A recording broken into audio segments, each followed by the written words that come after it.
Ladies and gentlemen, citizens of the universe, this is Roster Watch. My name is Alex Dunlap here with Cody Carpentier for the Week 8 Fantasy Football Preview Edition of the Epic Roster Watch podcast. So pumped to be here with you. So pumped to have a big Week 8 ahead of us. Cody, National Tight Ends Day, as we're going to get through here in all business edition of the show, an old school edition where we'll go game by game through the main slate, talking you through some of our favorite plays, what we're looking at from a fantasy angle, from a DFS angle, from a player props betting angle. And speaking of player props, I wanted to show you the new Roster Watch Hyper Picks Pro lineup generator here. I'll share it on the screen and show you this tool. Our premium members can use this deal, and it's real easy. It's tied into our player prop cheat sheet. So what you do is you just go here, and if you're listening on podcasts, I can tell you what I'm doing here. I'm picking a number of plays that I want for like underdog or prize picks or a single game parlay type of thing over on DraftKings or wherever you place your player props. Let's say I want like 4 of them, right? I'll click on 4 there. Then I'll go to generate, and look what it gives me. It gives me Bijan Robinson to go over 18.5 first quarter rushing yards, CeeDee Lamb over 15.5 PPR fantasy points, DK Metcalf over 10.5 first quarter receiving yards, and Tyler Warren over 11.5 first quarter receiving yards. All plays that are part of our premium suite of tools over at the player prop cheat sheet. And all this is tied right into it. Happy to tell you that just last week we hit at, what was that, Cody? Like 71%. I think we're sitting at close to 56% for the year after hitting it 60.4% for all of 2024. So you can get that with a premium membership at rosterwatch.com. Just a little bit more expensive than the pro membership, and you get all the pro membership stuff. Plus you get the betting tools and some of the stuff that we'll mention here whenever we're going through some of these matchups. And of course the epic, maniacal, the hyper picks and the player prop cheat sheet that have been very successful so far this season. Cody, let's just go through these games. You about ready to knock it out, brother? Yeah, I was just gonna say, you brought up National Tight Ends Day, and I just wanted to shove this in and say that it's kind of unfortunate that they put this on a weekend that has buys, because there's no McBride, there's no Laporta, there's no Bowers to celebrate and to shove into a touchdown parlay or something. But you know who invented National Tight Ends Day? Yeah, George Kittle and Brent Selleck. And so Kittle got a donut last week. He's not getting a donut this week. I'm just saying. That's a promise. Yeah, if you got Kittle, man, make sure and get him in. Let's start out with the Miami Dolphins and the Atlanta Falcons. We'll just talk through some of these. The Falcons are 7.5-point favorites. Looking here at the premium download section and on the game odds screen here at Roster Watch Premium, we have the Atlanta Falcons getting 76% of the bets and 69% of the money. The over-under sitting at 44.5. 56% of the tickets are on the over here. Only 30% of the money, so a little bit of a sharp lean here towards the under in this football game. I think that the main thing here is, Cody, for one, Miami Dolphins look like they're folding up shop. The Atlanta Falcons defense has been very good. I think the most picked up defense this week across the major sites like Yahoo, Sleeper, all the rest of them as far as a streaming defense. I think that's a good pickup this week. Of course, if you have like Devon Achane, you're going to be playing him. Waddle was on the injury report, but I think that all indications were that he was going to be able to go this week, but certainly keep an eye on that one. As far as the Falcons side, interestingly, man, Tyler Algier comes into this thing questionable after spending a week on the injury report, and that's with 2 separate injuries. So, look, Bijan Robinson is an absolute smash this week, whether you're playing DFS or, of course, you're getting him in your regular lineup. But I do think that in DFS, he becomes like the priority, even over like Jonathan Taylor and Christian McCaffrey this week, if there is no Tyler Algier in this spot. I wonder what you think, Cody, about Drake London. It feels like ever since Darnell Mooney has been back, or I guess in the game that we've had Darnell Mooney back, it was like all the targets got funneled to Kyle Pitts. I think you're safe playing most of your Atlanta guys here in a great matchup versus Miami. How do you see the action playing out here in this one? Yeah, love London. Yeah, the one question I guess going into it is you're looking at this hamstring that popped up on Thursday with Jalen Waddle. Of course, no Darren Waller.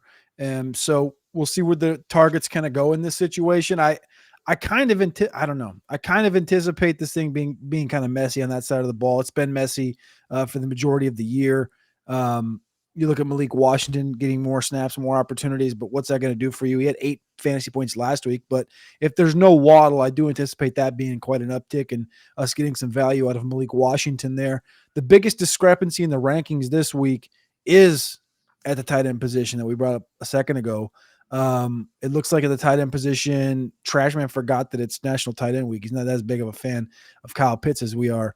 But I do like Kyle Pitts. I thought he looked good last week, and Penix targeted him in some kind of crucial spots across the center of the field. I like him. I like London. I think as long as this offense, it felt like the first month of the season, like I guess specifically that Minnesota week, they played Minnesota back to back with who'd they play before and after Minnesota? It was a mess. Carolina, and then the Washington game. And then they went into that bye week. And it seems like it's been more consistent the last 2 weeks, but it was very hit or miss. I like it. When you're all healthy and you got Bijan, as long as Penix is healthy, Penix kind of popped up on the injury report as well this week. As long as everyone's healthy, I kind of just trust the big three. I trust London, I trust Pitts, and I trust Bijan. The Miami side, I kind of just want to stay away. I'll play Waddle. I think Malik Washington's going to, with Waller out, I'll be interested to see kind of what direction the targets go here. If it's this Nick Westbrook-Akine thing, or if it's a Malik Washington or where, but I think you may be able to get a little bit of value over one of these two guys if you need it. The Chicago Bears travel to the Baltimore Ravens. The Ravens are 6.5-point favorites here at home. 56% of the tickets are on the Bears, only 34% of the money. So a little bit of a sharp lean here to the Ravens, minus 6.5. I think that's the side that I like better as well. On my Circa Millions entry that I have with my buddy Siege, we went 5-0 last week, and Siege has actually been on a little bit of a heater with some of his picks. He's saying that just the lock of the week is the Ravens minus 6.5, because what the sports books are telling us here with this 49.5-point total is that, and the 6.5-point line for the Ravens is telling us what we've all been expecting, is that Lamar Jackson's going to be coming back here for this. I believe this one win, is this a 1-win Ravens team or a 2-win Ravens team? This is a 1-win. So 1-win Raven team against the Browns when they just shellacked them. And that was Lamar Jackson, 4-touchdown game. Yeah. And so like they have to get their house in order. They're going to have to make a big run here for the playoffs. They come back relatively healthy. I think this is a time, if you've been frustrated with Derrick Henry, just get him back in, get Zay Flowers back in on DraftKings, dude. Derrick Henry is 6,000 this week. Zay Flowers is 5,400 this week, and you're getting a returning from injury discount on Lamar Jackson at 6,800 this week. And I think that all the Ravens here are very good. Looks like Isaiah likely will be back, but Mark Andrews likely. I think that I think that the tight end is maybe fine too. And I think in these kinds of games you can even take shots in the super deep 12-team leagues where you have to start 2 flexes. Like maybe could you get in a Bateman or something, Cody? And then on the Bears, do we know for sure yet about Cole Kmet? Have we? What is like? Let's. Cole Kmet's officially out with the back injury. Okay, so Cole Kmet's back as well as Roshan. So Cole Kmet is not back. He's out with the back injury. Yeah. Can they finally start doing something with Colston Loveland? Because Tyler Warren's starting to make this whole decision look really bad to take that guy. And then can you trust DeAndre Swift to continue doing what he's been doing? Can you play Kyle Monungai in a pinch? Is this defense, the defense is going to be healthier for the Ravens. They haven't gotten everybody back, but it's, they're going to be healthier. They're coming out of the bye. They're going to have to be playing better. I'm not sure it's going to be the absolute fantasy smash fest against the Ravens moving forward that it had been to start the season. What's the matchup on the RosterWatch matchup tool for running backs? So for the running backs, it's the number 2 matchup of the week for Caleb Williams, the number 5 matchup of the week for Swift and Monungai, the number 2 matchup for Rome And Sorry, I for was asking the opposite. It's fine. I was asking more for Henry. for the Ravens, Yeah. So it's number 7. it's the number 7 matchup of the Yeah, week. my bad on that. Yeah, I think that this thing is it's a lot. I think this aligns for. I'm with Siege, which is interesting because I feel like last year I was completely against it, but I do think this is kind of like the quintessential kind of back against the wall, coming out of the bye. The worst is behind you. Lamar's back, but Lamar's not quite 100. And you look at that Bear side of things, and you're down Cole Kmet, you're down Roshan, which Roshan hasn't done a lot because Munangai's been there. Braxton Jones is out. Both your corners, Kyler Gordon and Tyreek Stevenson, who've been banged up this year, they're both out in this one. This to me feels like one where you just go, hey, big dog, you're going to get us right here.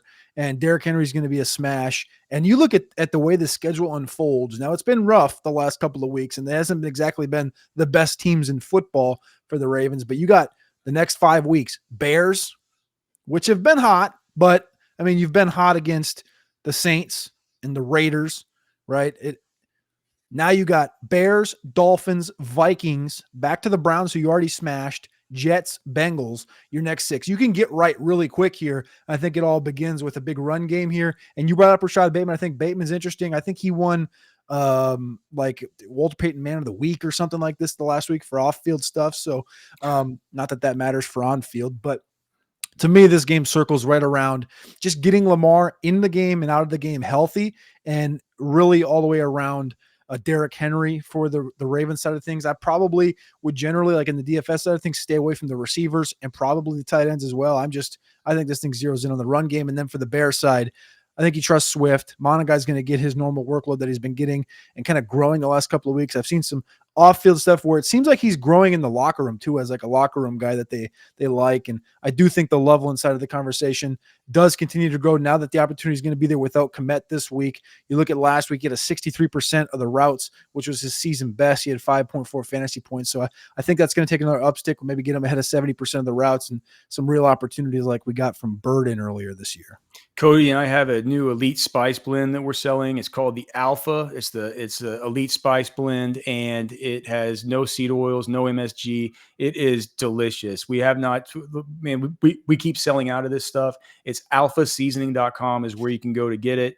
All the best ingredients. Cody and I spent about a year putting this thing together, testing it out on steaks, burger, chicken wings, quail, dove, salmon fillets, fish. It's like a do-it-all seasoning that you can put on anything. Like you can put it on mac and cheese or popcorn or anything like that. And right now we have a sale going on with the promo code SPOOKY20 through Halloween, where you get 20% off by just putting in that code. We would appreciate you checking it out. Scan that QR code or go to alphaseasoning.com.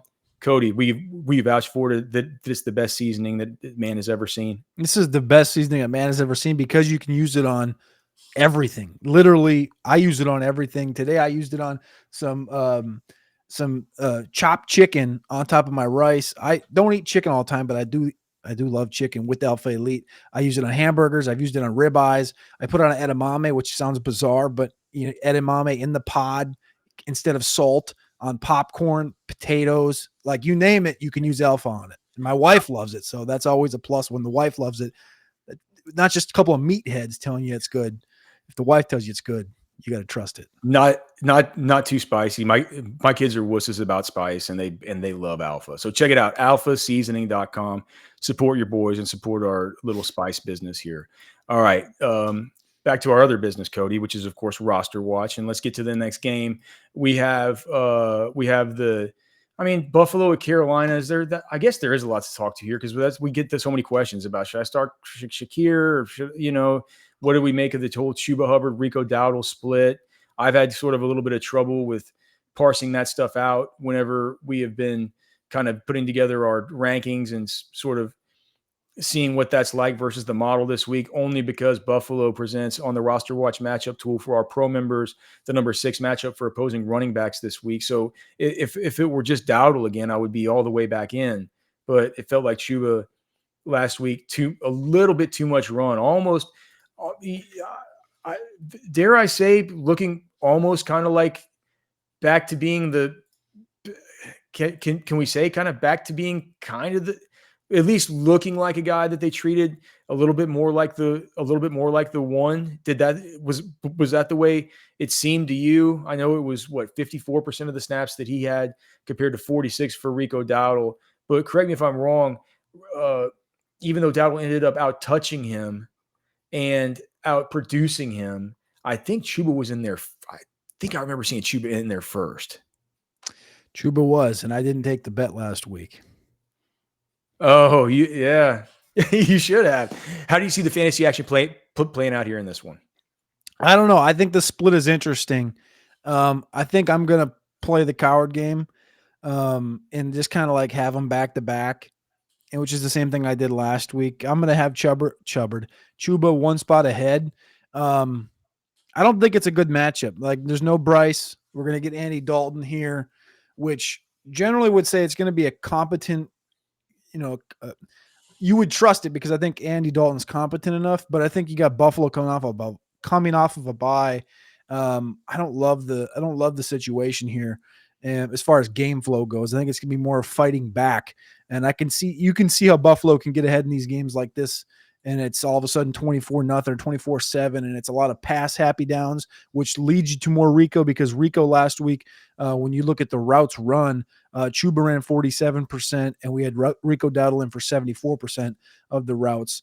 I read that wrong. I was off on that, actually. I read the wrong week. That was the week before. Chuba was in for 47%. Rico was in for 25%. So that would lead me back to Chuba. So again, still riding the pine. I don't really have do you have a full pulse on this thing? I kind of just feel like it's Chuba.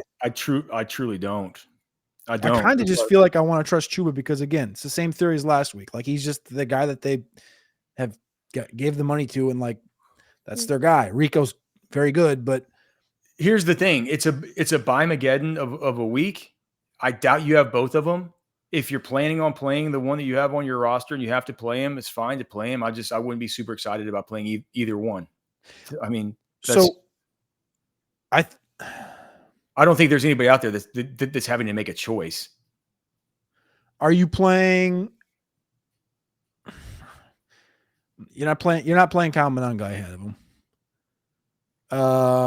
No, you can't do Travion Henderson yet. I'm just trying to look at the guys like around that area that like you could tell yourself a story for. Like, I think that you're just gonna. I think you can trust them both to get double-digit fantasy points. What if Tyler Algier plays? Could you maybe play him? I mean, yeah, I think you got to play Algier ahead of him. Yeah, it's tough though. I mean, I probably would, if I know Algier's 100, I'd probably play Algier ahead of Rico more than Chuba, but it would be like sandwich. It'd be like an Oreo between them. Would you play Tyler Algier over Wan'Dale Robinson? No. Yeah, I don't think I would either. I'm just thinking about one of my dynasty teams. Is Andy Dalton's not worth, like, even if this game flow, like, you can tell yourself a story, right? The game flow goes negative. We've seen Xavier Legette start to eat a little bit. He had a 9-catch game the other day. Ted Aroa, like, they're getting tight ends healthy. Like, you get a good game script situation here. Is there any avenue? I know we don't have him ranked aggressively, but I just know that there's these cockamamie questions that do come in on Sunday morning, and it's like, well, I literally have got a bunch of them last week. It was like Mac Jones, Tua, and like Rattler, and you're like, gosh, that sucks. But like Andy Dalton, like, could you tell yourself a story to get him up to that Penix or Rodgers area? I would play Penix and Rodgers easily over Dalton. Yeah. Okay.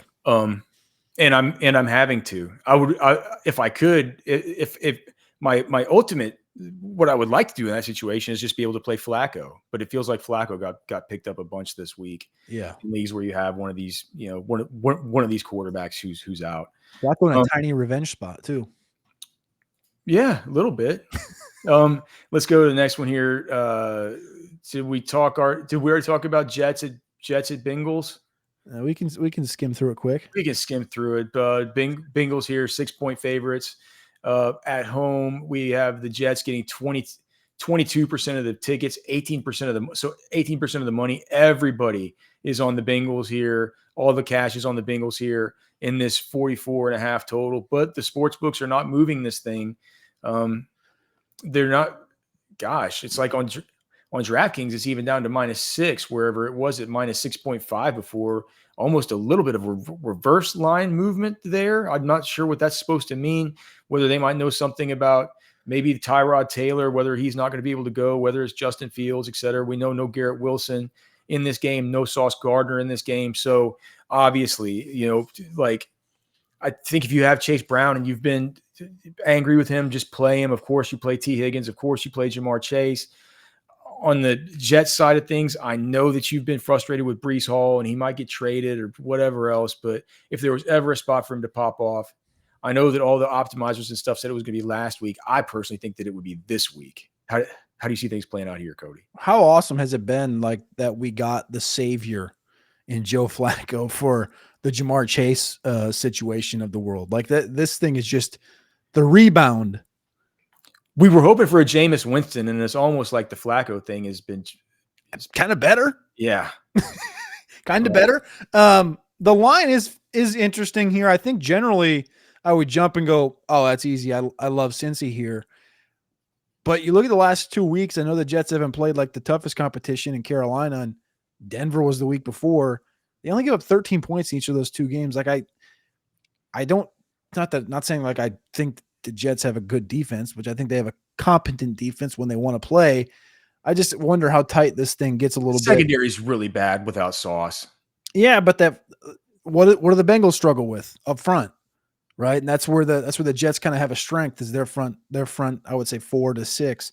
But yeah, I think you got the receivers. You're not going to bench the receivers with this question mark. Obviously, you have the back end. Kind of disappointment of the year, man. What do you even do with Chase Brown at this point? Can you play him this week, and then hope maybe he has another decent week and you could sell him high. Say, like, dude, he had 108 yards last week. He's only had 1 touchdown all season, and that was in week 1. I think I shouldn't be saying that without checking, but I think that's right. Chase Brown or Chuba Hubbard? Chase Brown, 100%. Really, I put Chuba ahead of him. No, you can't do that. Versus the Jets. This guy's hasn't. I mean, he had 12 points last week. That was the most since week 1. Yeah, but he gets in for a touchdown, and you think about it totally differently. He gets a little bit more receiving volume. I think he had 108 yards on the ground. You just said respectfully, you literally just said he just got in he has 1 touchdown. Well, is that even right? I don't even know if that's right. I think he scored in week 1. He has 1 touchdown in week 1. Yeah. Yeah. So I mean, how am I going to trust him? He's in 7 weeks. He's got 1 touchdown. I'm not going to bank on him scoring a touchdown on this thing. It feels like all these Bengals are trending in the right direction, and I just don't view Samaje Perine as the same threat to his touches in a great matchup that I do with Samaje Perine. He hasn't had more than 11 carries last week. Was the most he's had since week 2. I don't know. I'm not there yet. I know he had a good week against the Steelers. Steelers have had a bad run game or bad run defense majority of the year. I'm not thrilled to play the guy. I would just play him over Chuba Hubbard. I'm playing Chuba, and I think I'm going to play Rico over him. Okay. All right. Well, you do. That's tight. That's where we're kind of. I mean, Trashman has him as a 15th overall play. You're kind of right between us. 15 feels definitely high. Yeah. I mean, I have Rico ahead of him, Ja'Cory Krosky and Pollard. I would play Pollard's in a terrible matchup, but dude, I still feel better about Pollard. I was thinking about taking Pollard under 48.5 rushing yards. Probably a good bet. Because I think this would be more of a Spears game for him. Let's go to the next one here.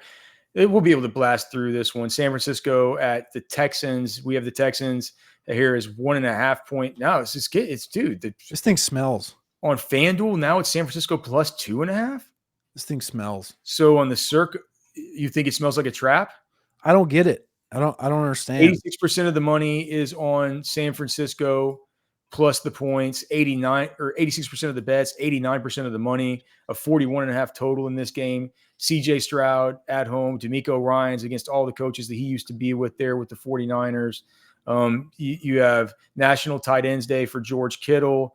You have Christian McCaffrey facing what's a tough matchup, but he's been completely matchup proof so far this season. Juwan Jennings is playing through a million different injuries and a bunch of cracked ribs. It doesn't look like Ricky Pearsall is going to be back this week.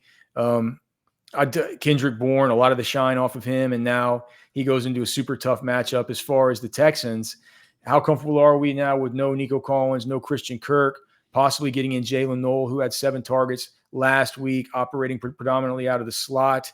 Out of all the Iowa State Cyclones they have on that team, and I believe they have 3 in the wide receiver core between Xavier Hutchinson, Jaden Higgins, and Jalen Noel. Which one do you feel most comfortable with, and how do you see the action playing out here in this one? Oh, and also, what about Woody Marks? Is he just he's already a much better play than Nick Chubb. Trashman was saying on the waiver wire show that he's comfortable dropping Chubb at this point. I mean, yeah, Chubb's splits have went downhill quick. He peaked at 52% of the snaps in week 2, down to 51%, 40, 35, had the bye, 26% in this past week. So I think he's pretty much toast, which is, he's kind of, I guess, going the way of Dalvin Cook a couple years ago, where he got in, boom, it was all of a sudden he just disappeared. That's kind of where he's at right now. And Woody Marks up to 61% this past week. I think Woody Marks probably belongs ahead of all those guys that we've talked about in the previous couple of segments. Wide receiver for Houston, I feel best about Jalen Noel. I wanted to talk about this.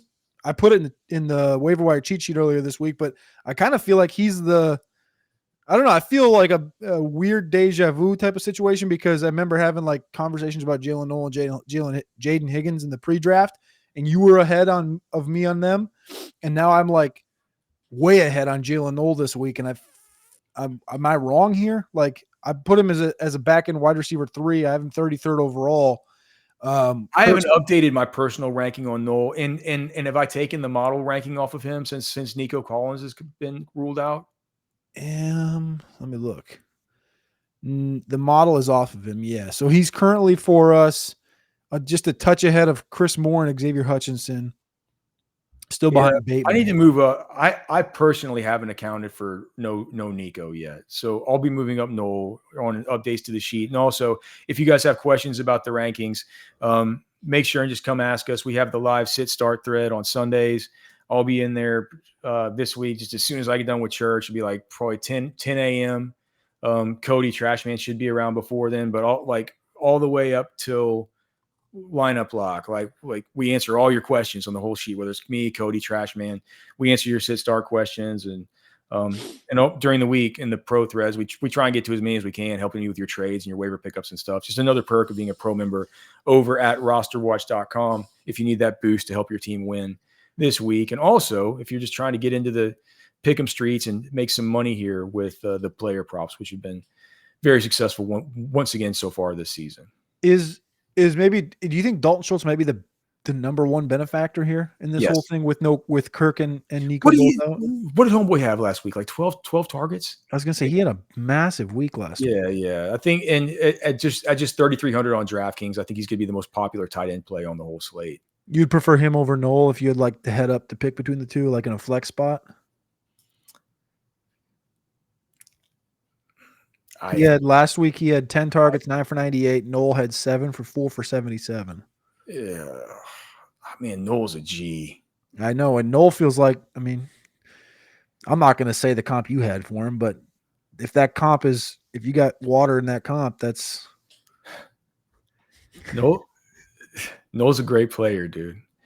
Wasn't my comp? I'm on Ross St. Brown. Yes, sir. Yeah. Well, he's that kind of play. That's his profile. That's what he looks like. I got to move Schultz up. I got Schultz way too low this week. All right, let's get on. We have to power through these, Cody. Let's go to Cleveland at the Patriots. Cleveland 7-point underdogs in this game. 38% of the tickets are on Cleveland, 46% of the money. So most everybody here on New England in this spot, -7. The Patriots just hate Travion Henderson. As a 7-point favorite, yeah, I think you got to play Ramondre, right? You don't have to play him, but I think if you have him, likely this is a week where you're going to play him. Travion should be playing it firmly on your bench. I'm not dropping him yet, but I'm not going to even try getting him in at this point. Looking for a little bit of a downturn here, I think, from Quinshon Judkins. I was telling somebody on the site just yesterday he had a trade on the table to get Saquon Barkley for Quinshawn and Ted McMillan, and the rest of his roster was very strong. He had I believe this roster also had Jonathan Taylor or something like that, and he wanted to just kind of consolidate those two. And I just said, yeah, well, that's exactly the kind of consolidation trade you should be making in weeks 8 through weeks 11 or so to make your starting roster better. But like that's the ultimate sell high with Quinshawn and buy low with Saquon. Yep. I think Quinshawn maybe coming out of last week, he scored the 3 touchdowns, ran super pure, had one really good long run. But other than that, I believe his yards per carry was only 4 something yards per carry. So wasn't quite as good with the underlying metrics as it looked in the fantasy box score. How do you see the action playing out here? I don't know if we're going to get Njoku or not. He's questionable with the knee. He's had limiteds all week.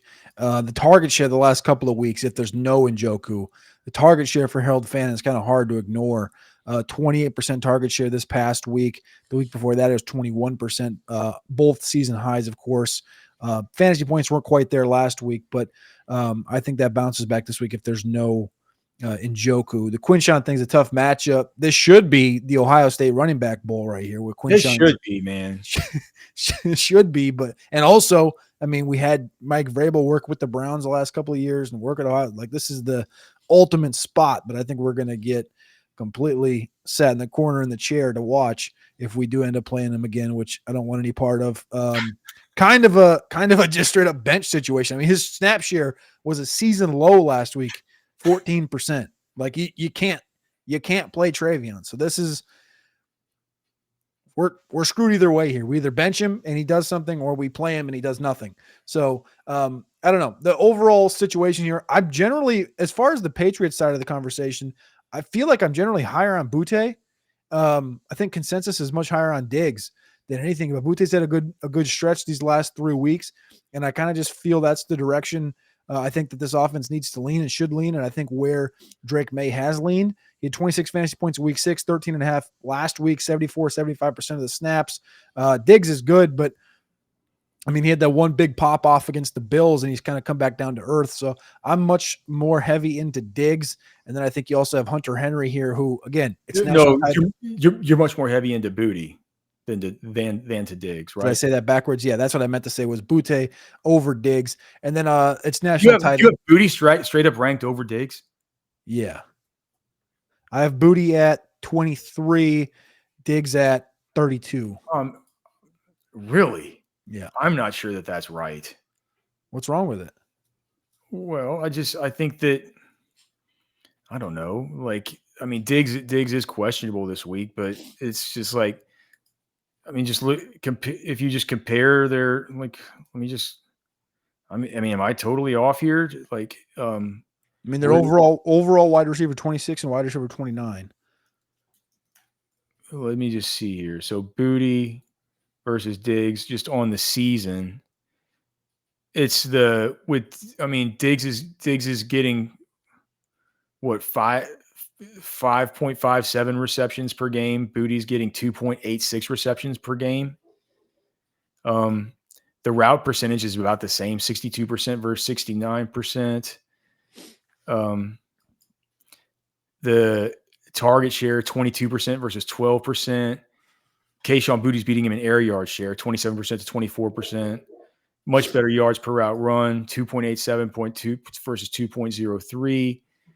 If you look at the fantasy points data, Stephon Diggs at 24% first read percentage. Kayshon Boutte at 14% first read percentage.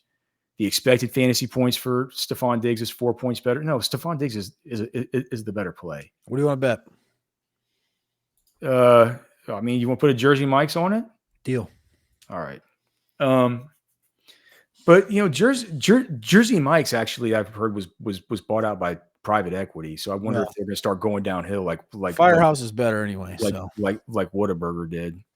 All right. Pete Terry's. Pete Terry's isn't that good. All right. Next game here. I think we're to the afternoon now, aren't we? Yep. Okay. So afternoon. Let's see. So afternoon kicks off with Tampa Bay at New Orleans. New Orleans here, 4.5 point underdogs at home.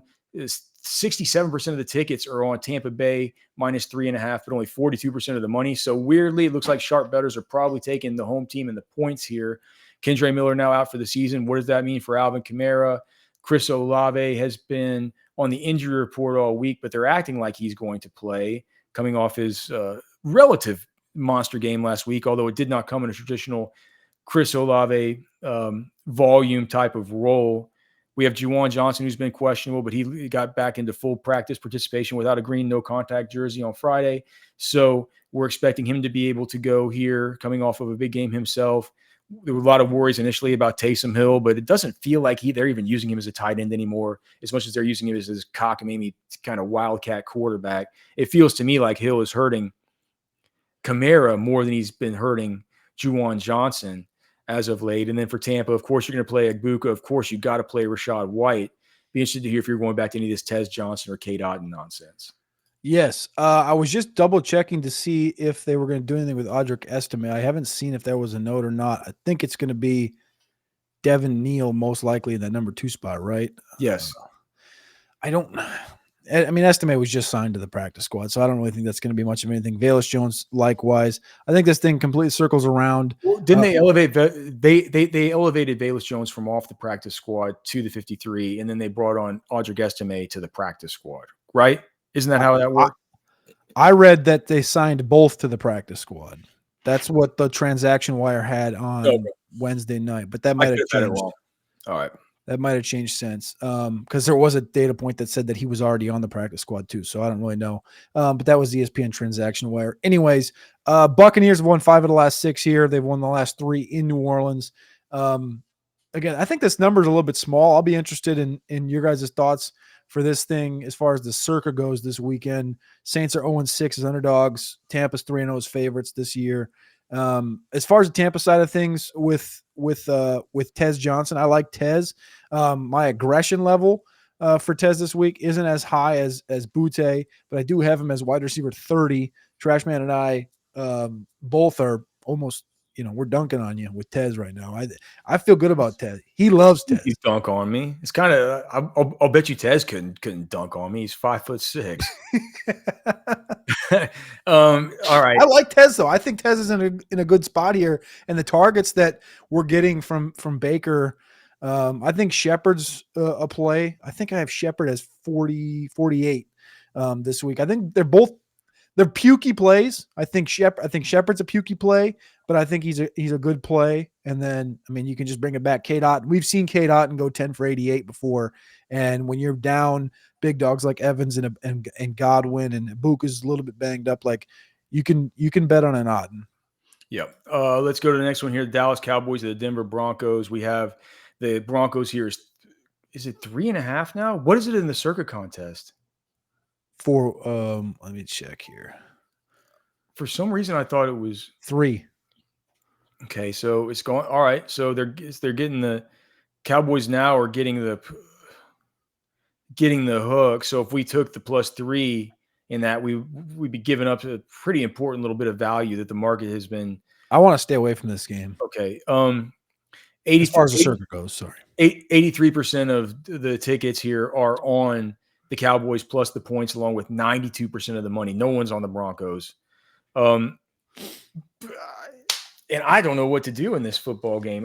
Bo Nix should have a monster here. One of the props that I put in was for Bo Nix to go higher than 36.5 for his longest completion. Now, he hasn't done that much this year, but if you look at what Dallas has done, I believe the only game that they haven't given up a completion of that length was against I think it was the Jets when I was doing the research. They've played the Jets, right? Yeah, I think it was the Jets. So the Cowboys have given up a lot of these long completions, and they have some guys who can do it between Franklin and Mims and Sutton. So I think all those guys are in play in deeper leagues. I worry a little bit about I was thinking about, should we just line up J.K. Dobbins for an ultimate smash here, or is this something where they might get R.J. Harvey a little bit involved? And then with the Dallas Cowboys side, I'm very interested to hear your thoughts here. I was just on the Blitz show. I was talking about this with Cardi, and with TJ, and TJ does the show with Daigle and Reeves. And we were just talking about what they had said, what we were thinking about how the Denver defense was going to handle the wide receivers of the Cowboys. I think the smartest thing to do would be to put Pat Surtain on Pickens and then bracket CeeDee Lamb. CeeDee Lamb's been in the slot a little bit less frequently this year because that's where they play Kevontae Turpin.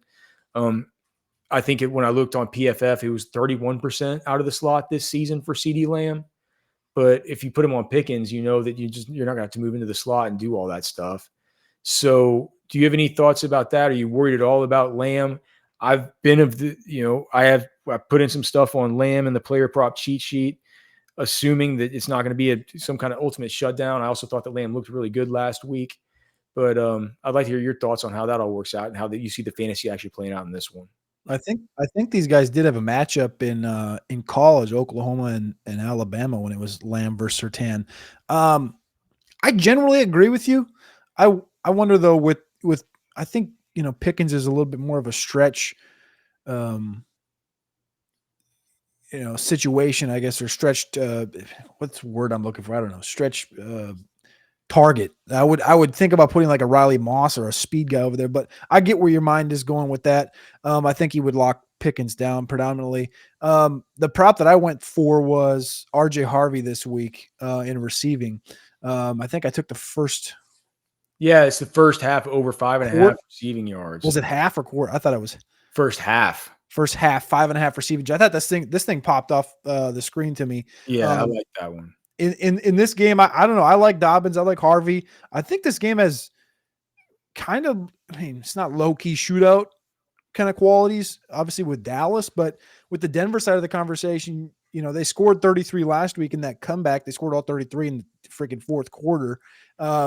This thing could be a high-powered output. I noticed you had Troy Franklin ranked kind of aggressive, kind of like I have Tez and kind of like I have Booty. You like Franklin this week? Yeah, it was just I just think everybody goes off against Dallas. I think that's probably fair. So Harvey, I know I brought up the prop for Harvey, but I don't feel like the best about Harvey. Dude, my computer is killing me right now. Would you play Harvey over the conversation we had earlier with the Dowdle and Hubbard? I don't think do I have him ranked as such? I don't think I do. Let me look. No, Harvey. I asked the question because he's got a pretty juicy matchup, as does Dowdle and Chuba. But I have Hubbard and I have Hubbard and Dowdle more like. I know they're ranked a little bit ahead, but that's why I asked the question, because I think just like head up, if you had that situation on your roster, I think I'm going to play the two Carolina guys. But like I said before, you look at game script and how things could go sour in that Buffalo game. If Buffalo gets up early, you're looking at a lot of passing. And I think this game right here, where it's a lot of shootout, I think guys are going to score a lot of touchdowns. You think about opportunities for an RJ Harvey to actually get into the end zone, unlike a Chase Brown. But yeah, and with Harvey, it's with Harvey we have seen. I think on the season he has had one RB1 finish. So you can. If he's going to do it again, I would say that this will be the spot to do it for sure. But I certainly like the prop that you put in the player prop cheat sheet for our premium members. I think that's it. That line seemed wrong. All of the snaps inside the 5-yard line this year have gone to Dobbins outside of week 4. So week 4 was the only game that Harvey got the snaps inside the 5-yard line. And in that game, that's the week where he had 18.9 points or whatever. Probably. Yeah, that was the game. But that was a game against the Bengals. That was a game that he got the. This is another Bengals game. Yeah.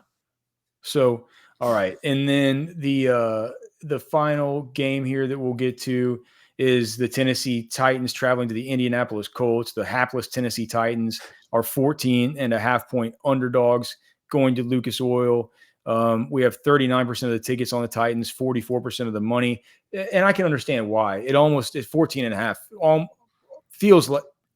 It feels like too much. I'm not going to bet on Indianapolis. That doesn't mean that I'm going to bet on Tennessee here, because Tennessee, I believe, have they even won against the spread this year at all? They are 2-5 against the spread this year. Okay. So they won they beat the spread against the damn Cardinals, that swindle. Oh, okay. So of course, yeah. The swindle, and then I think in week 1 they might have covered as well against the Broncos. That's stupid. By like a half a point. I think we lost on both of those. Amari DeMarcado cost me like $1,200. I'm serious, dude. On one of these, like I had the perfect entry on one of these things, and I think those two swindles alone. I needed him to get 7.5 PPR fantasy points just for this final leg they hit, and with the fumble that got added into the fantasy thing, it was like the run was almost enough, right? But with the fumble, it took it back down to 7.2, and he didn't do anything. It was just the most horrible suck out. But I think for this, my big deal is no Jeffrey Simmons in this game. He got ruled out today. Jonathan Taylor is about to just absolutely go ham. We always love betting on the Tyler Warren first quarter overs here. It feels like he gets the first pass every time, and he's just always wide open and turns it upfield for about a 22-yard gain. And Josh Downs is back, so Daniel Jones has his full complement of passers. I just think towards the end of this game, they're going to be icing this thing down, and it could be one of these deals where no Amir Abdullah this week. It could be I think there's no Amir Abdullah, right? He got ruled out. We could see one of these things with DJ Giddens at the very end, handing the ball to that guy 10 times. I thought it could be just a splattering here, but I'd be interested to hear no Calvin Ridley this week. Is there anybody you're buying into? You buying into any maybe Chim DK stuff in a come from behind mode with Tennessee? Can you play Tyjae Spears in a projected losing game script? And then what do you think about my idea to maybe get onto the cheat sheet, Tony Pollard to go under 48.5 rushing yards? I think that's probably sound, the Tony Pollard side of that conversation. He's had it down last couple of weeks, and that's correlated with Tyjae Spears returning. To be honest with you, what I'm really looking for this week with another week of no Calvin Ridley is how Alec Amaner runs 97% of routes and scores 4.9 fantasy points and stays under 10 fantasy points for the 5th straight week potentially. His expected fantasy points is always like something that throws off the model so much where you're just like, dude, this model's ranking him too high. You look at week 2 and 3 and he scored 15 and 13.8 fantasy points and you're like, all right, we got a guy here. And then he's out there running everything and there's like nothing for it. But you go correlate that with back to that Colts game when they got dusted 4 for 38. He scored a touchdown in that game. That was the last time he did anything in a game that was worth a consequence. So I'll be interested. I don't know. I'm interested there. Tyler Lockett's obviously now not, he's out, gone. DK feels like he's probably, I don't want to touch anything. I honestly, I don't want to play anything on this roster. If I'm being straight honest with you, I don't want to touch any of it, none of it. And that correlates with, let's take the Pollard under 48.5. And then you look at the other side. I want Tyler Warren. I'll play Pittman. Downs is I think I have him as a back end. I want to say it without saying it. I thought front. So wide receiver 3. Got him as a wide receiver 29 overall. I like Downs. The Tyler Warren prop he talked about. But man, it's the juiciest matchup of the week at the running back position. And we've got a guy that's leading the league in touchdowns right now. He's got as many rushing touchdowns as his quarterback has passing touchdowns. And you got the juiciest matchup with no Jeffrey Simmons. It's another Jonathan Taylor week, baby. Let's let the fireworks erupt at Lucas Oil Stadium. This is Anthony Richardson, and you're listening to RosterWatch. This is AJ Brown, and you're listening to RosterWatch. This is Josh Allen, and you're listening to RosterWatch.